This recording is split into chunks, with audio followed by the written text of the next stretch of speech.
The group that we have to speak with us today are particularly well prepared to speak to it.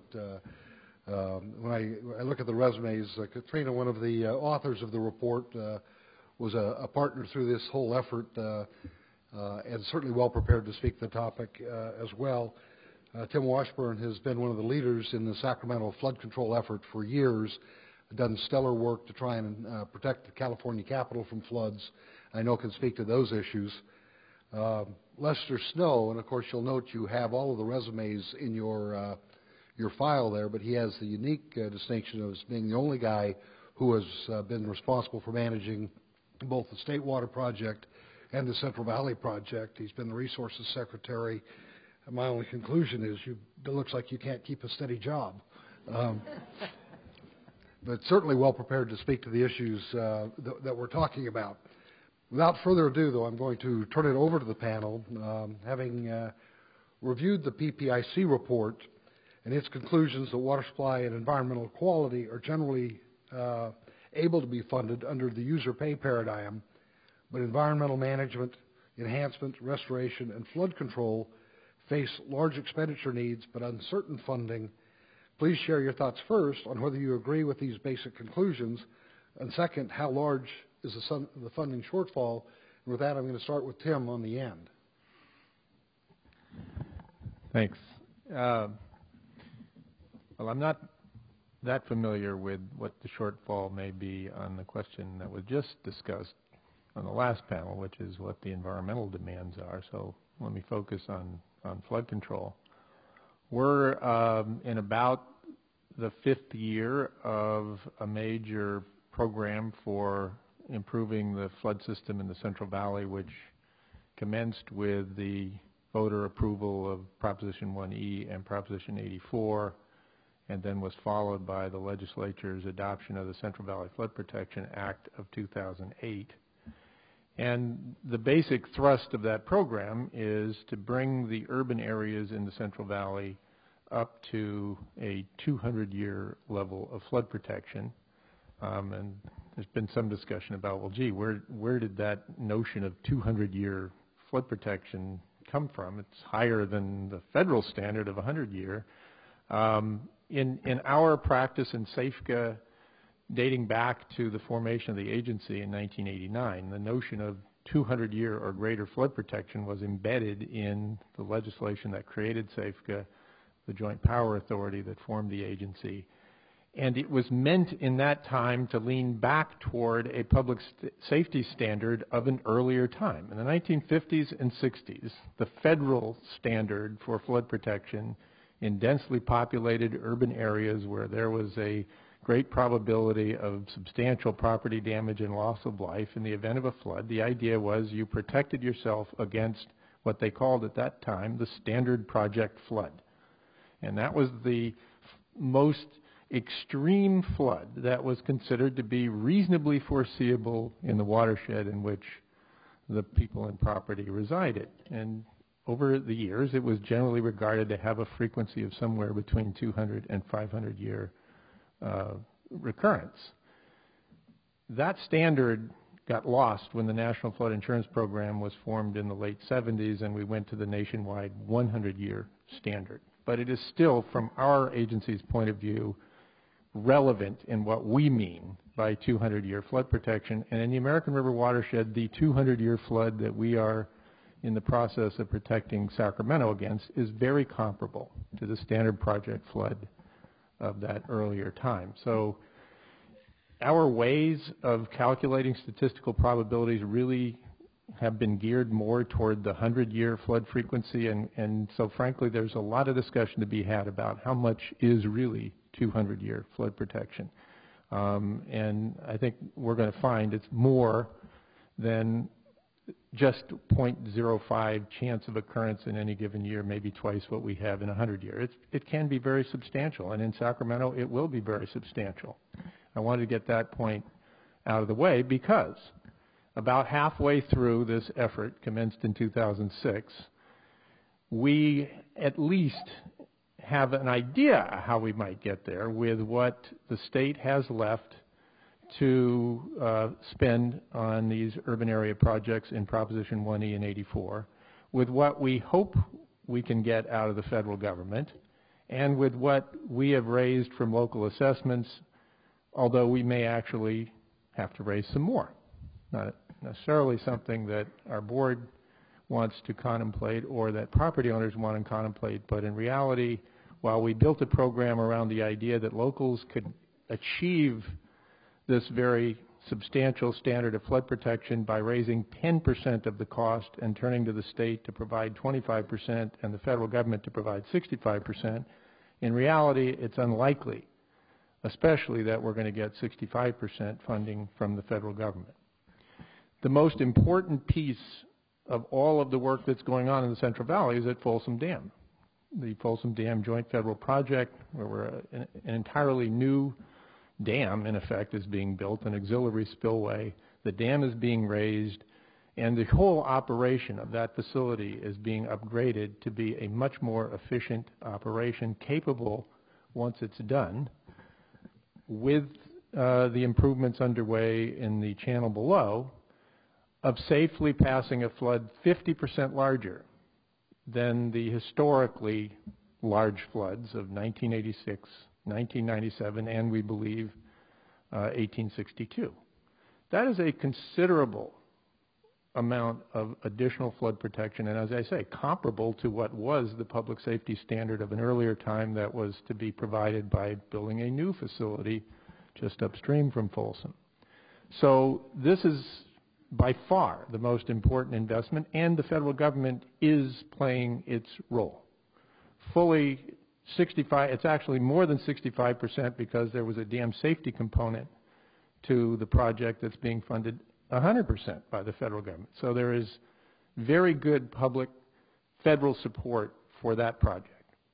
For the levee improvements that are meant to complement Folsom Dam and that are actually underway in other parts of the valley, it's not so certain what the federal government is going to contribute because we have new federal policies on levee management emerging in the post-Katrina era, and there's generally a sense that the Corps is pulling back from its willingness to invest in the kinds of levees that protect our urban areas here in the valley, which are, we affectionately refer to as legacy levees, built in a different era of uncertain materials, uncertain levee foundations, of course with a significant amount of vegetation on them, and the Corps is showing a disinclination to want to invest in what they would regard as non-standard levees. So it's uncertain what that federal investment is going to be going forward, although there are places where we probably can meet the federal standard.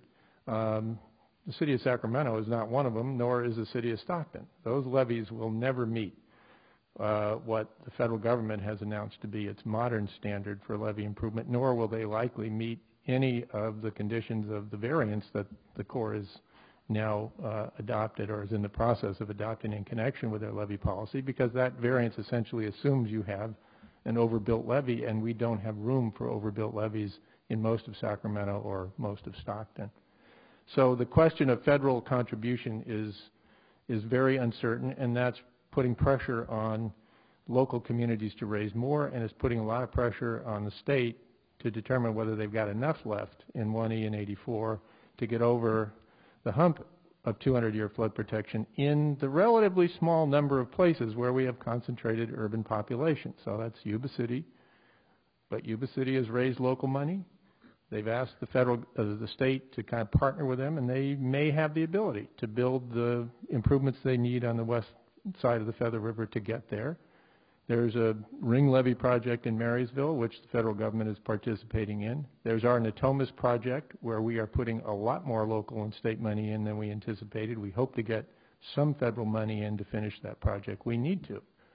The levees outside Natomas, it depends on what we do with Folsom and how much we actually need to do on those levees to achieve that standard. And then West Sacramento has a project that they've raised their local money.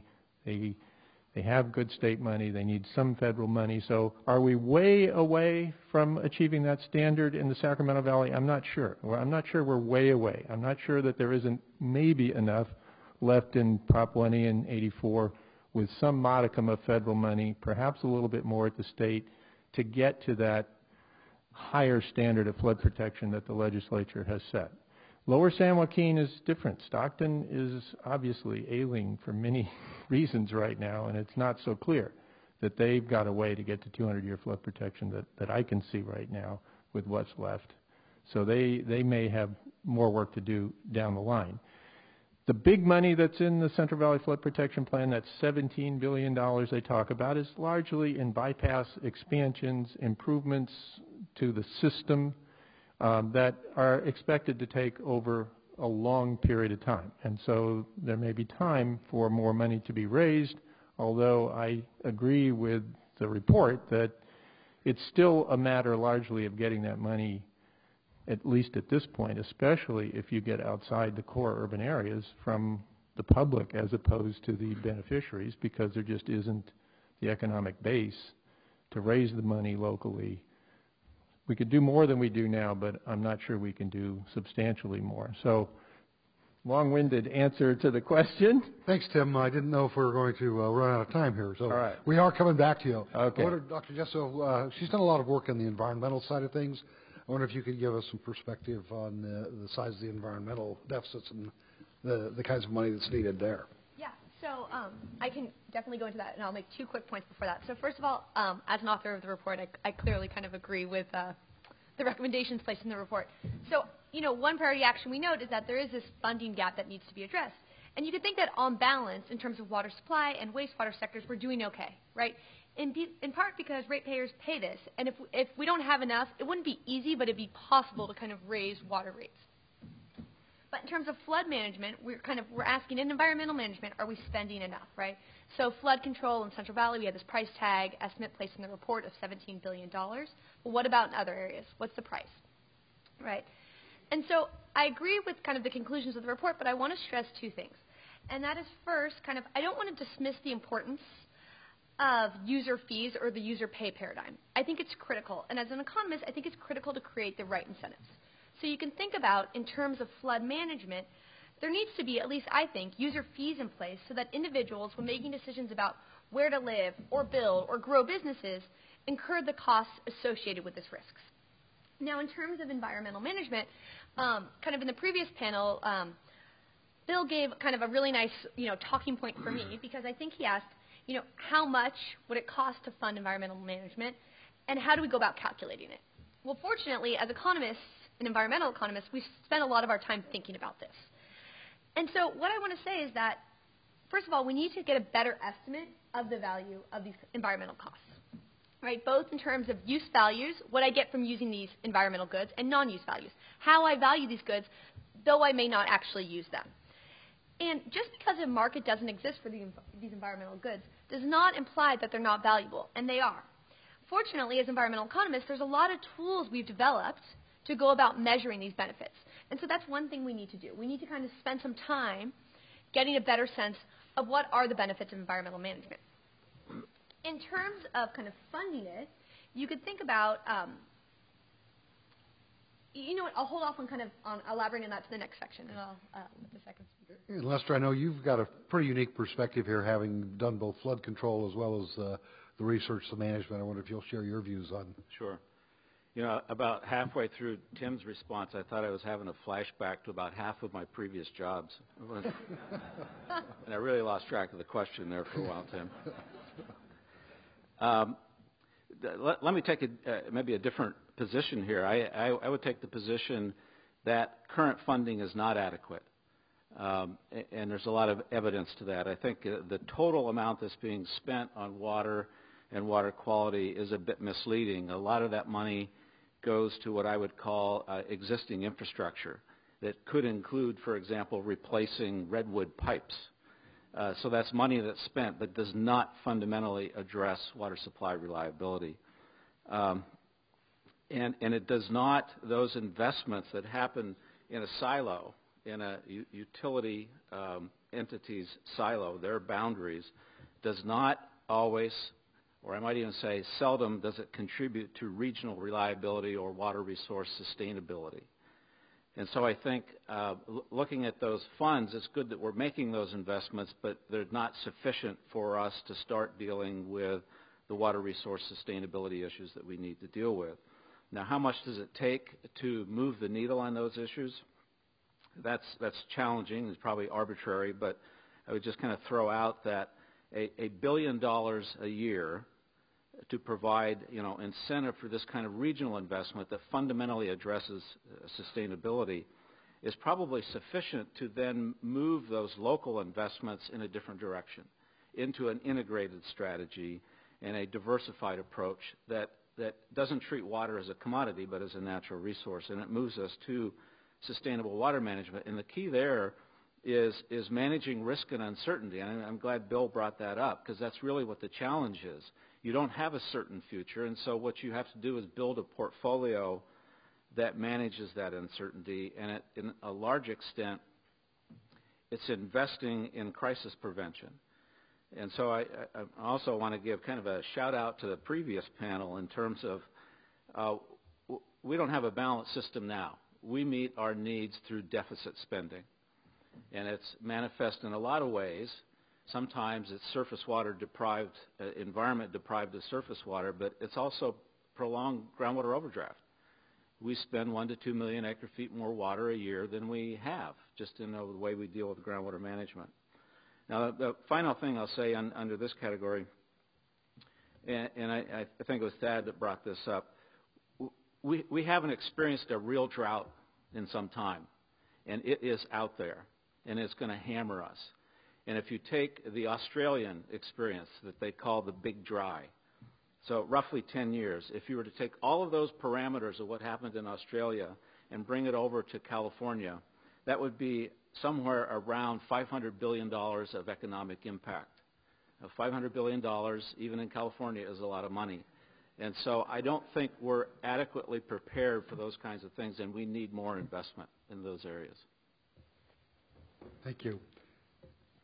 Given the public goods nature of environmental management and flood control, where it's hard to exclude beneficiaries for the investments that we make, how much of the funding requirements that we've talked about might be able to be generated with user or beneficiary-based funding concepts? And include your thoughts there about the local government's roles, their contributions, both cash or assessments, as well as land use decisions, and how much of that can contribute to correcting the problem or filling the funding gaps. Tim? I'll try to be a little more brief this time.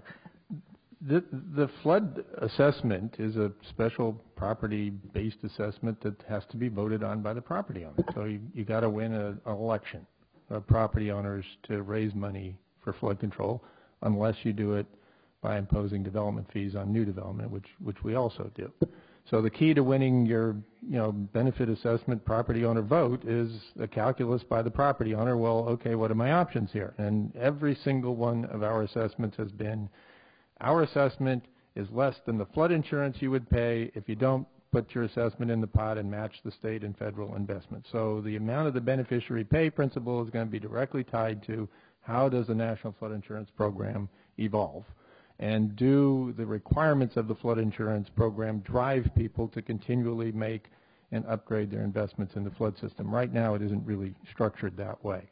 There is a major Nfip reform bill languishing in Congress right now, which does propose a steady incremental increase in the requirements for flood insurance to upgrade the cost of the insurance relative to the potential for urban damage as we experienced in Katrina. So there may be a rise in insurance rates over time, and there may even be a requirement for mandatory maintaining insurance even above 100-year flood protection between 100-year and 500-year in areas that the bill calls residual risk. If that happened, you will continually have a basis to get beneficiaries to pay, because they will be able to compare the investment they're being asked to make to the insurance that they would otherwise pay. And by and large, the assessments that they are paying today are much smaller, about 10% of what their insurance would be, even under today's relatively undervalued insurance.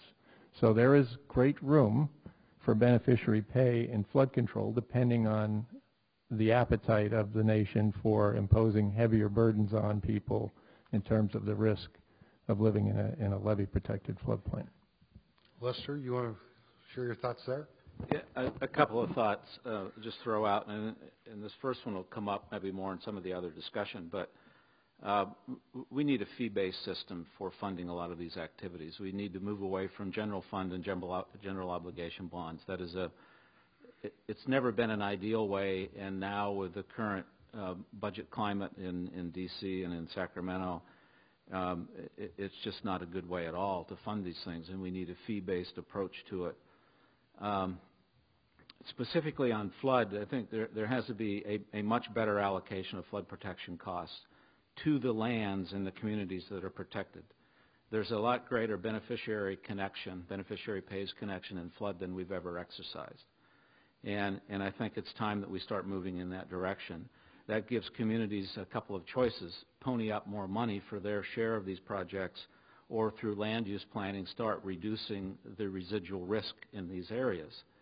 And right now that doesn't happen. One little aside on the National Flood Insurance Program, I'd be interested in Tim's opinion about this, but up in the Northwest is actually successful litigation that the NFIP provided a federal incentive for destruction of salmon habitat or critical habitat by subsidizing the development of land by providing that extra insurance. It was successful. And I think those are the kinds of issues that need to be assessed in the National Flood Insurance Program. What is it we're subsidizing? And are we subsidizing poor land use patterns, and are we subsidizing people to not pony up actual costs related to those activities? Now, moving to ecosystem restoration, there are clearly what I would call legacy habitat losses. That may be a funny way to put it, but there's habitat loss in California in particular that result from 150 years of state and federal policy, whether it's the Swamp and Overflow Act or the way we've designed the flood system. And those are areas where you probably still need to have general fund and general obligation support to try to start fixing that 150 years of impact rather than tag it on to the next person that wants a permit, which is what we tend to do. I guess the final thing I'd say under this item is moving to a fee-based system, and then something I'll probably repeat again before we're done. This goes to our own legislature and our own voters. We've got to make it easier for agencies to raise money to do the right thing, rather than constantly doing 218s and 13 and 26 and all these other things that makes it so much more challenging to do the right kind of planning and implementation of natural resource management and water management in particular. Katrina? Great. So I think I'm going to be redundant and probably echo a lot of the comments you just made. But so I kind of have two thoughts, and I think in terms of environmental management versus flood control, local governments play a very different role. So I think in terms of flood control, there's a large role for local governments, and there's a large role for user-based fees. Just kind of as you said, in choosing to build in these flood-prone areas, you need to incur the risks, and we can really tie kind of the beneficiaries, right, those who benefit from them, to those who pay for those services. And so I think in those areas, user fees need to be strengthened or to better reflect kind of the risks people are incurring in living in these areas.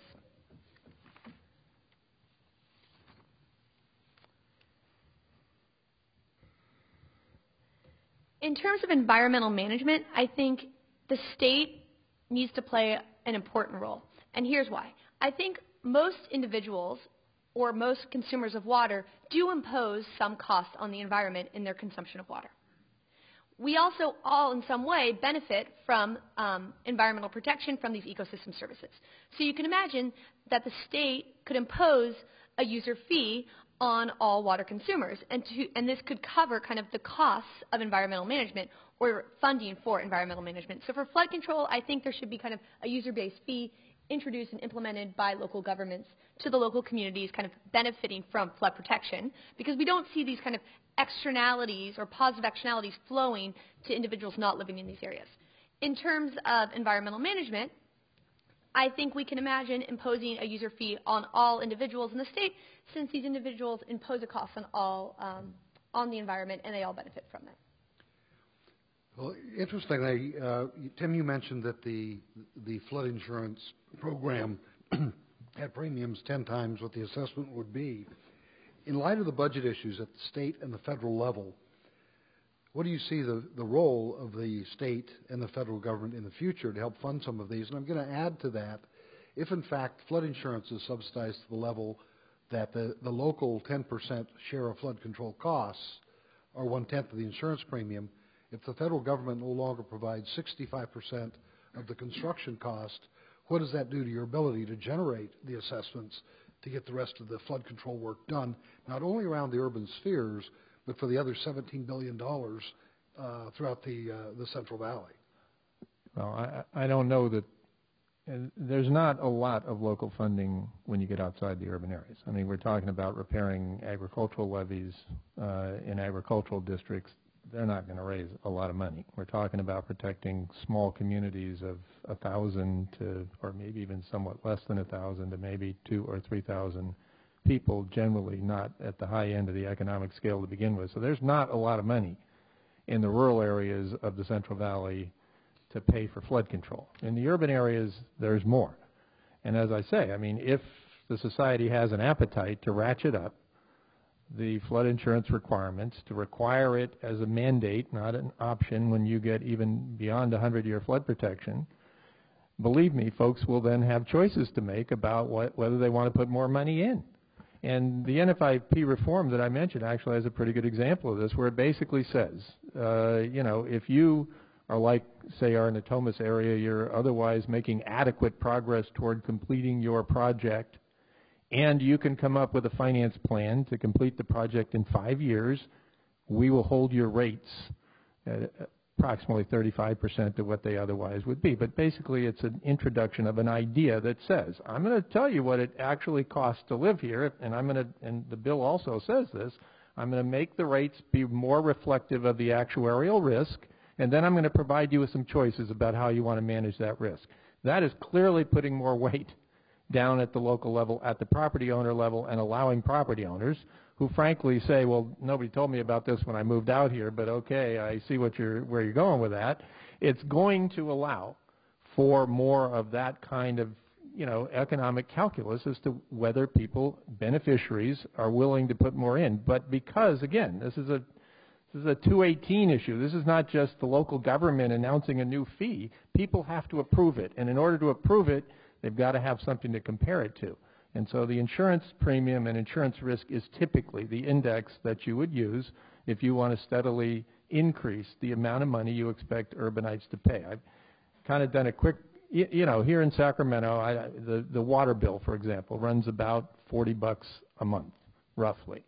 You know, the solid waste bill is about $40.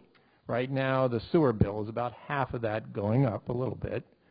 The flood control bill is around $9 to $15 a month, so it's quite a bit less than what more comparable to stormwater, which you guys say is more easily funded, but it's not really because drainage is $218 also. So we're in that lower tier of expense right now, far from what people are paying for water or even solid waste, with room for more local contribution dependent on what really is done at the federal level with the insurance program, in my view. Now, on new development, we do have Lester's fee. I mean, in our jurisdiction, new people have got to pay a fee for basically maintaining or offsetting the increased consequence of a flood with their property by contributing to reducing risk. So we do have a fee. It runs about $3,000 a house. We haven't had a lot of them collected lately. But, and there's room for more. I mean, up in Yuba County, the fee is more like $8,000 a house, but there is definitely room for imposing those fees on new developments that don't get to choose. Lester, if we don't have the 65% federal share, right, how do we fund the $17 billion flood control program in the valley? Well, I've got kind of two different thoughts about this. One, specifically on the flood program. I mean, people don't like this, but I think the state needs to be more, I want to say, set clearer priorities and simply say, we're not going to get to these levees for 20 years, and be really clear about that. And if somebody else wants to step up and fund locally, let them do it. But sometimes, having done this, you kind of hold out there the prospect that something's going to happen and we're going to get to everybody's levee at the right time. And I started broaching this issue in the Central Valley Flood Protection Plan, which is now queued up before the flood board. And so I think that's an important approach to this. But, in general, there's got to be more fees coming into this. And on this general topic of what we can expect from the state and federal government, how can they help, we're not going to see the kinds of checks that we used to get. It's just not going to happen no matter how much we want it to. But there are valuable economic resources or economic strategies they can bring to the table by reducing transaction costs. And that goes to the whole issue of permit consolidation. You have an entity that wants to do a state-of-the-art stormwater management program where every drop of the stormwater goes into the groundwater or irrigates. You've got to go through, I don't know how many permits and how long it will take you to do that. We have to much more systematically streamline permitting so that good behavior gets rewarded and you actually reduce transaction costs. Set much more clear priorities and policies. And then something I said in response to the last question, I know it's considered the third rail of politics, but we've got to start looking at these issues of 218 and Prop 26 and this overreaction, which ties people's hands, and then either they're unable to do important projects or they're only able to do a narrow project and not do comprehensive integrated planning. And it's killing us. And the next time the drought hits, a big drought, everybody's going to say, why the hell didn't you take the action that you needed? And that's a fact, and that's where we're headed, and we need to start having people step up and call that out. Christina, I'm going to broaden the question for you. In as much as you talked about the tools available for economists to quantify the values of the environmental benefits and other things, if we accept the notion we have to have more user pay, how can we use those tools to help us to devise policies to get at the issue of too little local funding? Well, I think just kind of more broadly to their points quickly, and then and hopefully I'll hit on your question, is in terms of where what's been funded historically for water and where we're moving, right? Bonds are a limited resource, and in today's economic climate, they're especially limited, right? And we must consider that for every dollar spent on water projects, we're not allocating that money to another valuable project. And so I think there's many roles for the state, or that there's many roles that the state can play that are critical. So I recently wrapped up a report. I was a co-author on this report on nitrate contamination of groundwater that we submitted to the State Water Resources Control Board. And one thing I learned when working on this report was that there's a huge regulatory framework in place to manage nitrate contamination of groundwater, or contamination of groundwater. That said, these existing regulations haven't been enforced. So I think one thing the state can do in terms of kind of going about funding or providing flood protection or providing environmental protection is to actually enforce some of the existing regulations. I think another role the state could play, instead of just not thinking about user-based fees, but another role the state could play is that it plays an important role in kind of coordinating cooperation between local governments. So another thing we learned about when we were working on this groundwater project, or this nitrate and groundwater project, is that there's many different agencies working on many different linked objectives, and they're all kind of working individually. And you can imagine if that they coordinated, we might have much more effective and cost-effective regulation. And so I think those are three different roles the state could play in kind of providing more flood protection as well as environmental management, in addition to what I keep echoing as the importance of user-based fees. Okay, I'm going to give you 2 minutes each on this before we're going to run out of time and open for some questions. But the other way of just having funding be met, what are the options we have for reducing the demand for either flood control or for environmental management? What kinds of things can we do on the cost containment side or the demand management side on that side of the equation? We're always asked to do that for water. What are the applicable comparables on the environment and flood control side? Well, I think the legislature has already taken some significant steps in that direction with the Central Valley Flood Protection Act of 2008, which essentially says, we just heard about show me the water. Well, this act is show me the flood protection. In order to subdivide and develop land in a floodplain area, you're going to have to make a finding that you either have 200-year level flood protection or have a plan to achieve 200-year level flood protection and are making adequate progress toward achieving it. Now, that requirement kicks in 2015.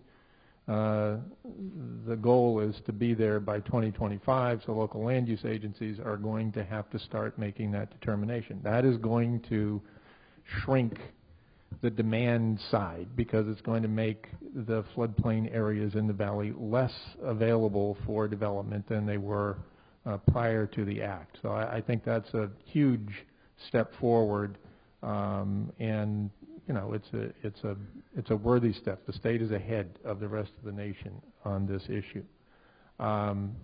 As to how I've spoken to how you can increase the supply of local money, I think that requires a fundamental rethink of how we're calibrating risks in those places where people either are now or choose to go in the future.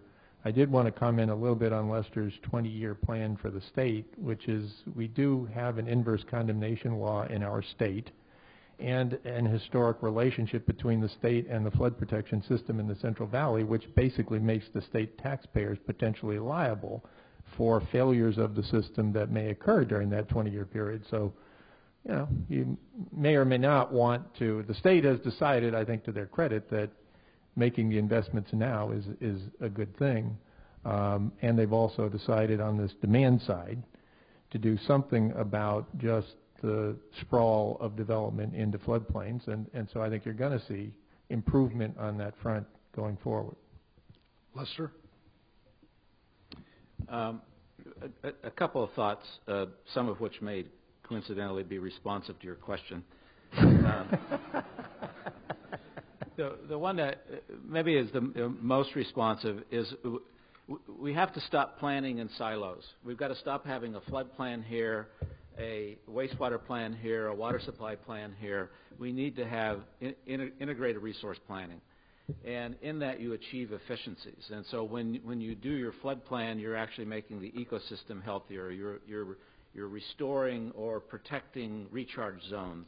And we don't do enough of that. So, I mean, that's part of how you can reduce the demand for all these separate pots of funding. In case I wasn't clear enough before, I want to go back to we need fees.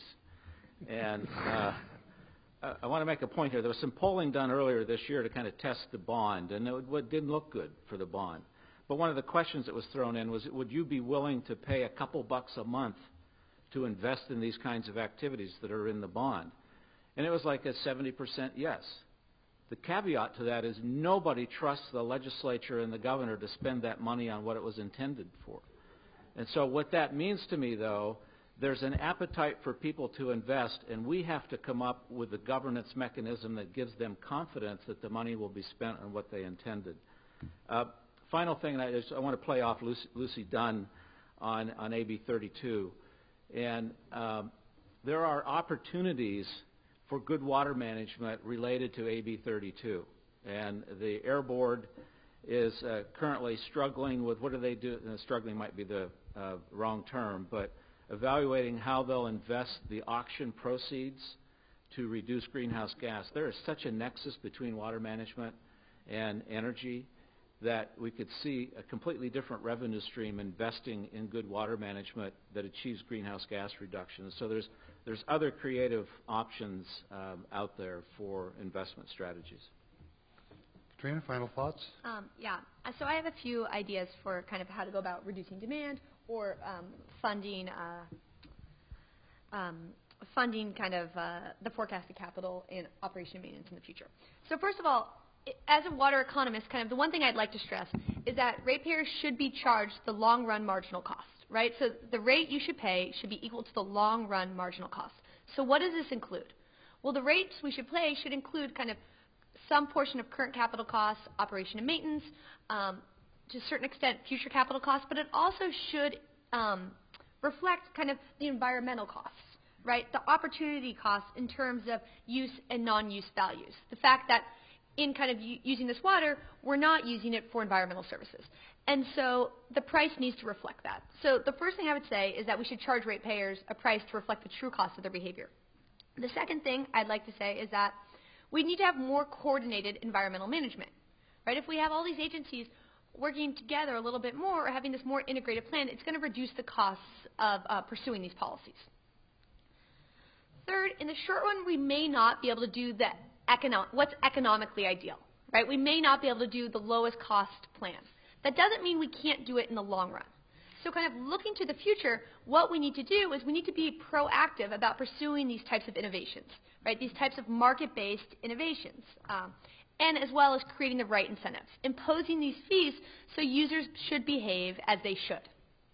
And then lastly, I've already hit on this, but I just think it's crucial to kind of use the existing regulatory framework to enforce existing regulations. And those are kind of my thoughts about how to reduce demand and fund future capital and operation maintenance. Thank you. Well, I think we have 1 minute left. If there is a 1 minute question from the audience, we'll take that. Otherwise, we'll be cutting into your break. Well, my thank you to the panel. Great job. Thank you. Oh, we got a question? Oh. Just a brief comment. I would just was wondering if one of you could thank Mr. Bechtel for lunch today and ask him if next time he could do this in a nicer place.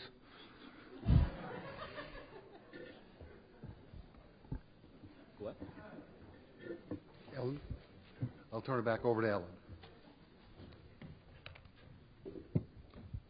So I'm the last person between you and lunch. I just wanted to thank you all for being here and staying, and thank the fantastic panelists. Give them a hand, all of them.